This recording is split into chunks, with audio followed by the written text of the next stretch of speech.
3, 2, 1. Izelpo visu gaisu ārā. Tā hipotēkas atmaksāt nāca. Sievai jautāja tieši, hei, sievu, ko daram? Mēs pamatsumu nodzēšam vai investējam? Viņa teica, investējam. Uzaicinās, yes. 50% kā minimums uzkrājumā. Kaut kādu daļu iztērējam savam priektēriņam, lai palielinām savu dzīves kvalitāti. Es uzstājos konferencē. Ja tu vēlies augt, kāpt tajā baļu zonā, izgaismu uz tevīm, 300 cilvēku sejas uz tevīm, kļūdās tas, kurš neko nedara. Atcerēsies tikai tad to, ko tu esi izdarījis, nevis to, ko tu neesi izdarījis. Visam pamatā ir pārvaldīt savu naudas tulbu. Turīgums zelta likums, kā jūs zinat, ir kas? Ienākumi vienmēr lielāki tēriņi. Tie attērē mazāk nekā tu pelni, lai tu varētu sākt investēt. Saprotot, ka man vajadzīgs tas bufers, mēs sākam ravēt ārā tas, kas ir ērtākais.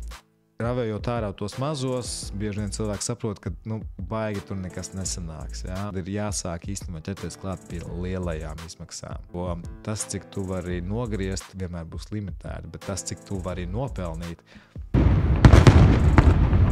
pierakst vienkārši, cik tu vēlies pelnīt vienā mēnesī. 2000, 1500 mēnesī vai 3000 mēnesī, nerakstat, ka jūs gribat 1 miljonu pelnīt. Tas nestrādā šitā. Kas ir tas, ko tu vari pārdot par 70 eiro darbdienā? Kā es šo varu palielināt? Kā es varu nākamajā soli? Kas man ir jāizdara, lai es varētu palielināt tagad sesijas uz 200 eiro? Ja es gribētu pacelt kādu jautājumu, es labprāt atbildēšu par jūsu personīgajām finansēm.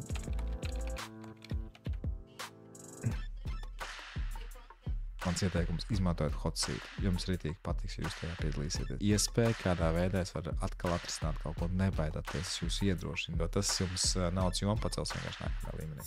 Un mēs pārējie tad viņu attiecīgi uzdosim šos te precizējušos jautājumus rindas kārtībā. Jā. Šis būtu baigi vērtīgi. Un kāda varētu būt tā tālākā attīstība?